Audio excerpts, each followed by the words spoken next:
उत्तराखंड का छोटा चार धाम। ये छोटा चार धाम उत्तराखंड के प्रमुख धामों में से है जो 6 महीना खुला रहता है।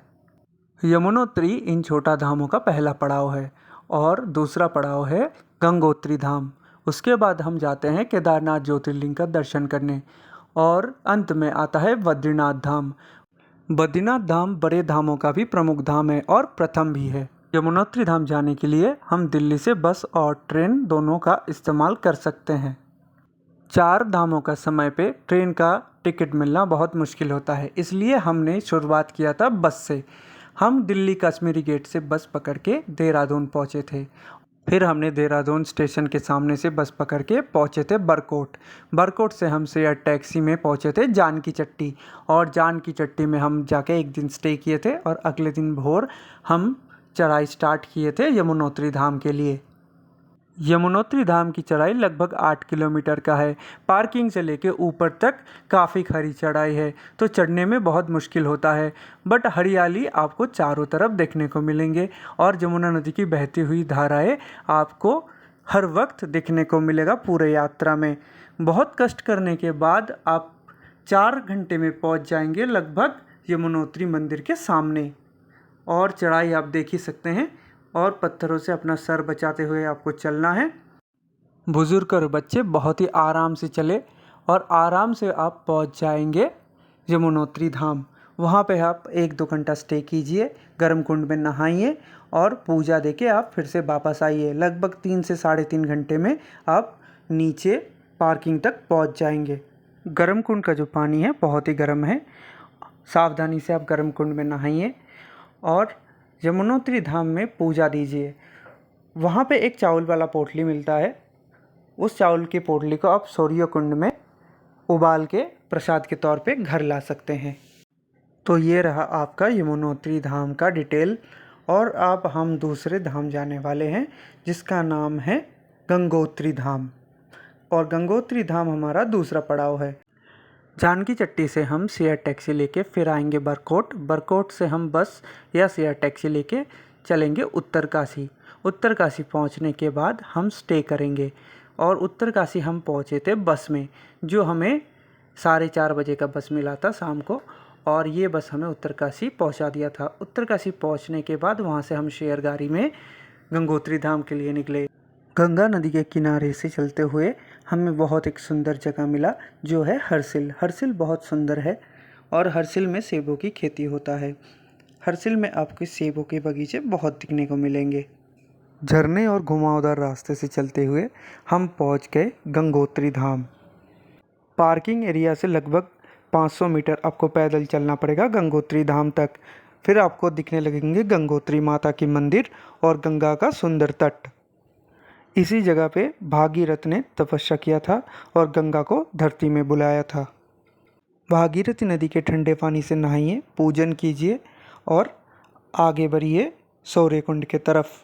वीआईपी पार्किंग के पास से सूर्यकुंड का सीढ़ी नीचे की तरफ जाता है, वहां से आप जाइए और सूर्यकुंड का दर्शन कीजिए।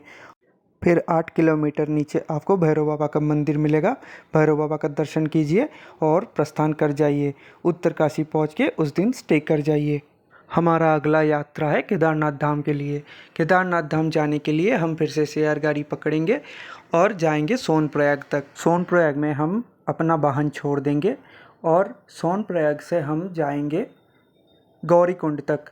थोड़ा पैदल यात्रा करने के बाद इस पुल को क्रॉस करने के बाद हमें मिलेगा फिर से शेयर गाड़ी। 50 रुपये हमें देना पड़ेगा और हम गौरीकुंड पहुंच जाएंगे 5 से 10 मिनट में। गौरीकुंड में गर्म कुंड में नहाने के बाद आप होटल में रुक जाइए।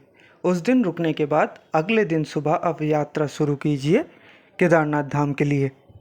खरी चढ़ाई और सुंदर झरने देखते हुए अब चलिए धीरे धीरे केदारनाथ धाम के ओर। हमने हमारा यात्रा पैदल किया था और इस पैदल मार्ग में हमें बहुत परेशानी उठानी पड़ा था घोड़े खच्चर वालों से। पूरा रास्ता घोड़े खच्चर वालों से धक्का खाते हुए हम धीरे धीरे चल रहे थे। पालकी के अलावा और कुछ हमें सेफ नहीं लगा।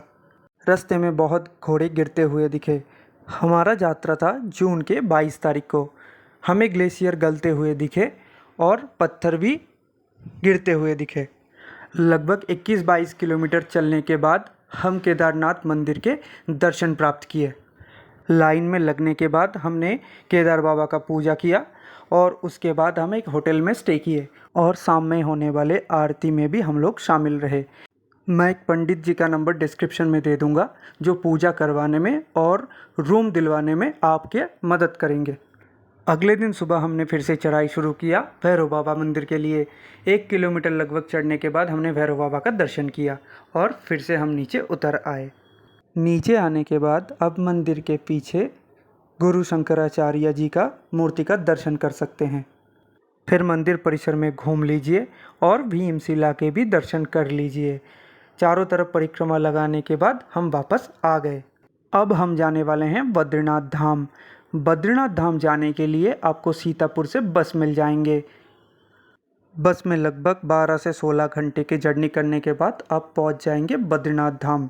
बस स्टैंड से लगभग आपको 1 किलोमीटर चलना पड़ेगा, तब जाके आप बद्रीनाथ धाम के सामने पहुंच जाएंगे और वहां जाके अब GNBM के होटल में स्टे कर सकते हैं।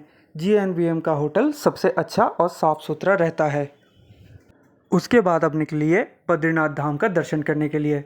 दर्शन करने से पहले अब नारद कुंड के गर्म पानी से नहा लीजिए। उसके बाद अब दर्शन करने के लिए लाइन लगा लीजिए।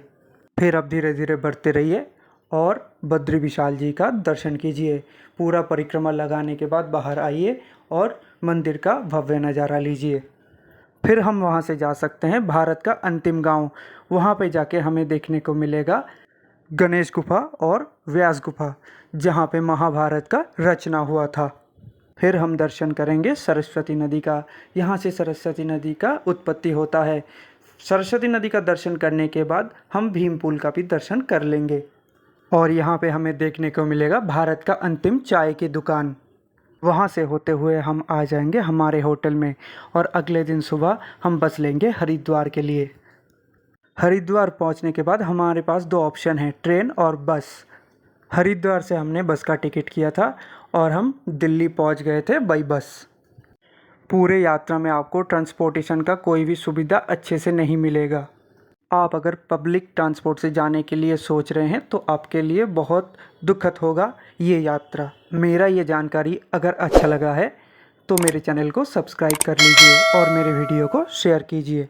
Thank you.